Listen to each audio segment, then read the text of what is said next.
Welcome back to Maraganis family. Hello అందరికీ, అందరు ఎలా ఉన్నారు? మేమైతే చాలా బాగున్నాం. మేమైతే ఈరోజు తమిళనాడులో ఉన్న అరుణాచలంకి అయితే వెళ్తున్నాము. మేమైతే విజయవాడ నుంచి స్టార్ట్ అయ్యాము. ఇప్పుడే కాట్పాడి జంక్షన్లో అయితే దిగాము. ఇక్కడి నుంచి మనకి వేలేరు బస్ స్టాప్కి ఒక 15 minutes పట్టిద్ది. సో అక్కడ దిగి మళ్ళీ మనం అరుణాచలం వెళ్ళే బస్సెస్ అయితే ఎక్కాలి. మాకు విజయవాడ నుంచి కాట్పాడికి 10 hours అయితే పట్టింది. అరుణాచలం వెళ్ళే బస్ అయితే ఎక్కాము. మనకి బస్ జర్నీ అయితే స్టార్ట్ అయింది. వేలేరు నుంచి అరుణాచలానికి మనకి 2 to 2.5 hours అయితే పట్టిద్ది. సో మళ్ళీ మేము అక్కడ దిగి అక్కడి నుంచి ఉంగవీడుకి అయితే వెళ్ళాలి. సో మాకు అరుణాచలంలో రూమ్స్ ఏం దొరకలేదు. సో మేము ఉంగవీడులోనే బుక్ చేసుకున్నాము. సో అక్కడి నుంచి మాకు మళ్ళీ 15 minutes పట్టిద్ది వెళ్ళడానికి. నేను జర్నీ స్టార్ట్ అయినప్పటి నుంచి చూస్తున్నా, ఇక్కడ టెంపుల్సే కనిపిస్తున్నాయి. ఒక 10 minutesకి ఒక టెంపుల్, ఒక 15 minutesకి ఒక టెంపుల్. మేమైతే ఇప్పుడు ఉంగవీడుకి అయితే వచ్చాము. సో ఇదే మనమైతే ఉండబోయేది ఇక్కడే. సో మనం ఇప్పుడు లోపలికి అయితే వెళ్దాము. మనం లోపలికి రాగానే చిన్న వినాయకుడి విగ్రహం అయితే ఉంది. దాని చుట్టూ చిన్న మొక్కలు అయితే పెట్టారు చూడండి.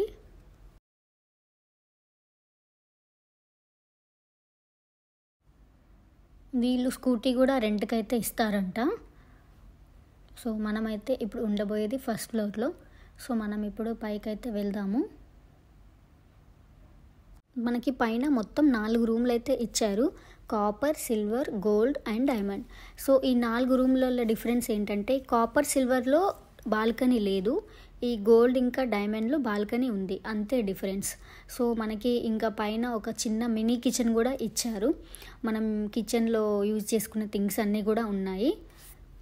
ఇంకా ఇప్పుడు రెస్ట్ తీసుకొని రేపు మార్నింగ్ స్టార్ట్ అవుతాము. మేము మార్నింగ్ 5:30కి రాజగోపురం దగ్గరికి అయితే వచ్చాము. ఇక్కడ కొబ్బరికాయ కొట్టి దీపం పెట్టి గిరి ప్రదక్షిణ చేయడం అయితే స్టార్ట్ చేసాము. చెప్పులు లేకుండా 14 kilometers అయితే నడవాలి. మేమైతే ఏ హడావిడి పడకుండా పరిగెత్తకుండా మెల్లిగానే నడుస్తున్నాము. అరుణాచల శివ, అరుణాచల శివ అని స్మరించుకుంటూ అయితే వెళ్తున్నాము. మేమైతే పౌర్ణమి రోజు గిరి ప్రదక్షిణ అయితే చేస్తున్నాము. మనకి 8 అష్టలింగాలు అయితే ఉంటాయి. దారి మధ్యలో మనమైతే దర్శించుకోవాలి. అది దర్శించుకోవడం వల్లనే మనకి గిరి ప్రదక్షిణ అయితే పూర్తి చేసినట్టు. సో మొదటగా మేమైతే ఇంద్రలింగాన్ని దర్శించుకున్నాము. కాకపోతే నేను వీడియో తీయలేకపోయాను. సో మనకి ఇంద్రలింగం దర్శించుకోవడం వల్ల దీర్ఘాయుష్షు మరియు శ్రేయస్సుతో ఉంటుంది అని నమ్మకం.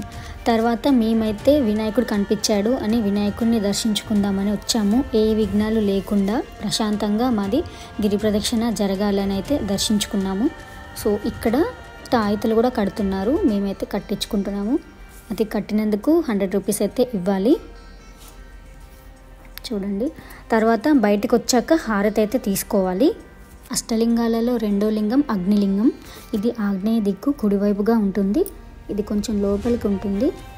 ఈ అగ్నిలింగాన్ని స్వయంగా అగ్నిదేవుడైతే ప్రతిష్ఠించారు. దీన్ని దర్శించుకోవడం వల్ల మనకి రోగాల నుంచి విముక్తి కలుగుతుంది. ఇదే రమణాశ్రమం మనకి గిరి ప్రదక్షిణ మధ్యలో కనిపిస్తుంది. కొందరు ఇక్కడి నుంచి కూడా గిరి ప్రదక్షిణ అయితే చేస్తారు.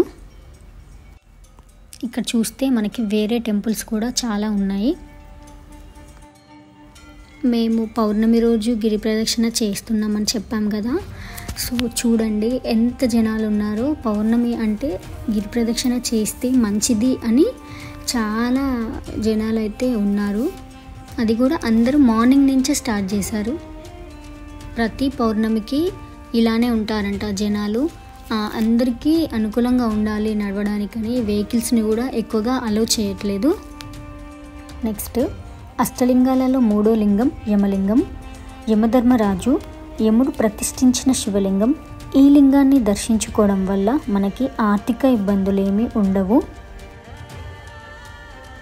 దర్శించుకొని మేమైతే బయటకు వచ్చాము. సో బయటికి రాగానే కోతి కనిపించింది చూడండి, ఇలా ఎక్కి కూర్చుంది.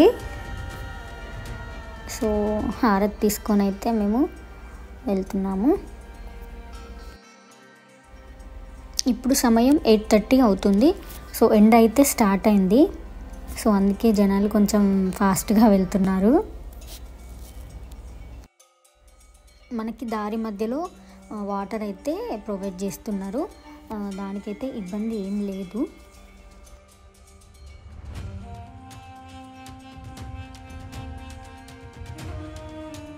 ఇక్కడ సైడ్ చూడండి మెల్లిగా వస్తుంది కొండంగ కోతి. ఇంకా ఇక్కడ సైడ్ నెమళ్ళు, ఇంకా జింకలు. మనకి ఫెన్సింగ్ అయితే ఉంది ఇక్కడ, సో అందుకే ఏ భయం లేకుండా అయితే చూడవచ్చు.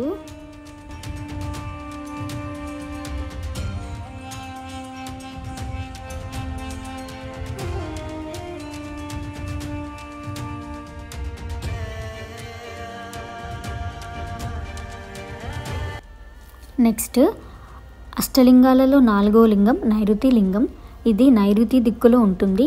ఈ లింగాన్ని దర్శించుకోవడం వల్ల చెడు ప్రభావాల నుంచి విముక్తి పొందుతారు.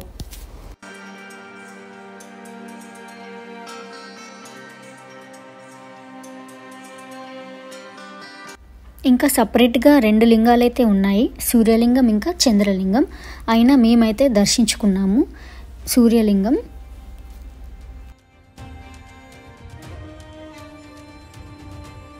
సో ఇదైతే ఒక గుహలా ఉంది చూడండి, కిందికి వెళ్ళి వెళ్ళాలి.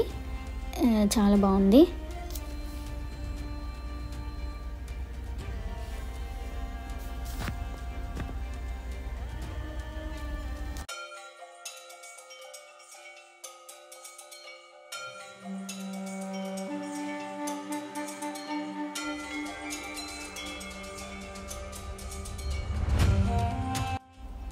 మేమైతే దర్శించుకున్నాము.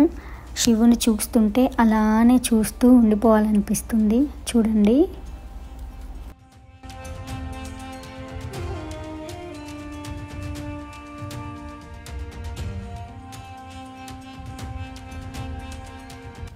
నెక్స్ట్ మాకు ఇక్కడ వెంకటేశ్వర స్వామి వారి పాదాలు అయితే కనిపించాయి. సో మేమైతే దర్శించుకున్నాము. ఇక్కడ సైడ్ చూస్తే శివలింగం, ఇక్కడ నందీశ్వరుడు, ఇక్కడ సైడ్ వెంకటేశ్వర స్వామి, ఇక్కడైతే వెంకటేశ్వర స్వామి వారి పాదాలు. సో మేమైతే దర్శించుకున్నాము.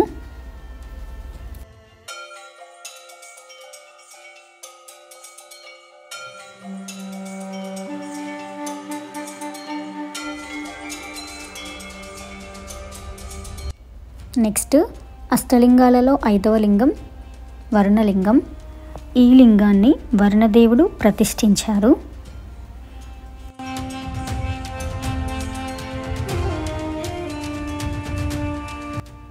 ఈ లింగాన్ని దర్శించుకోవడం వల్ల నేటికి ఆరోగ్య సంబంధిత ఇబ్బందులు ఉండవు.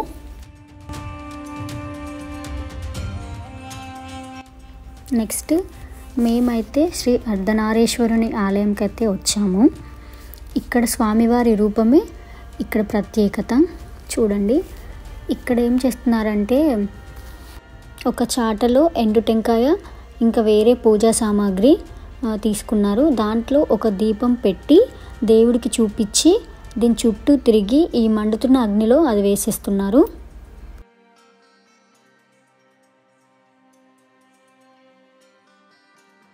అష్టలింగాలలో 6వ లింగం వాయులింగం. ఈ లింగాన్ని దర్శించుకోవడం వల్ల గుండె, ఊపిరితిత్తులు మరియు జనరల్ హెల్త్ ఇష్యూస్ ఏమీ ఉండవు అని నమ్మకం.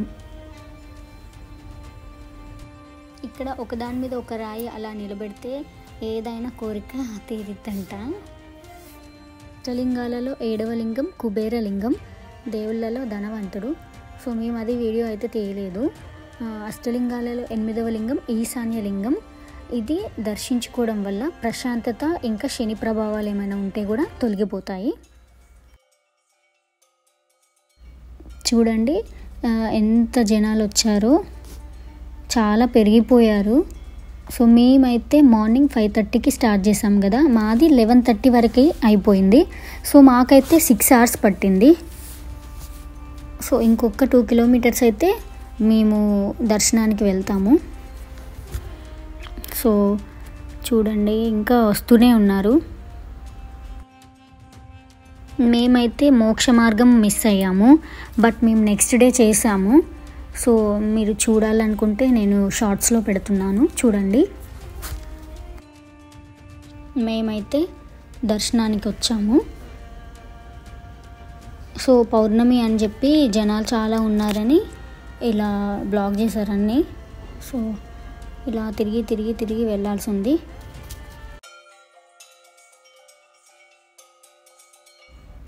సో లోపలికైతే వచ్చాము, చూడండి.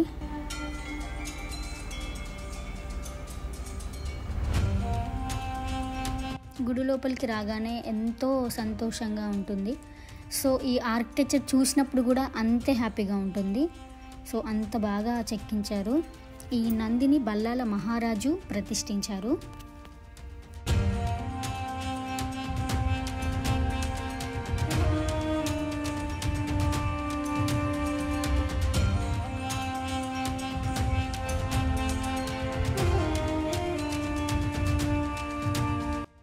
మనకి ఇక్కడ చూస్తే ఆలయ రూప్ అయితే ఉంది. ఇందులో చూస్తే మనకి పూర్తిగా అర్థమైపోతుంది. పెద్ద గోపురాలు 4, వాటికి ఎదురుగా 4, మొత్తం 8 గోపురాలు అయితే ఉన్నాయి. సో మనమైతే ఇది పూర్తిగా చూస్తే మనకి అర్థమవుతుంది.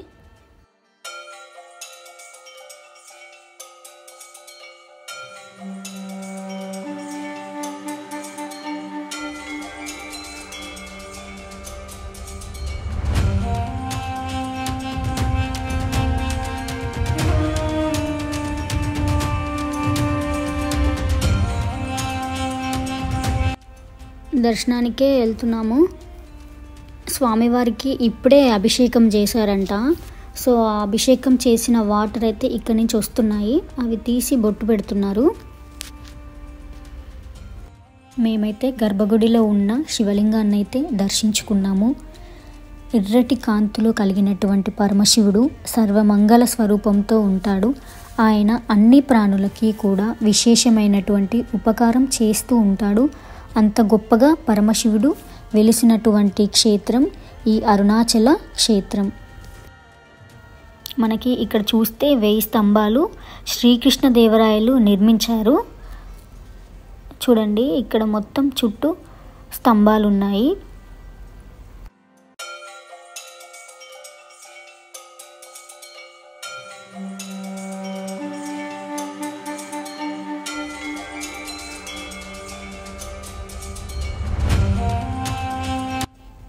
మేమైతే దర్శనం అయితే చేసుకున్నాము.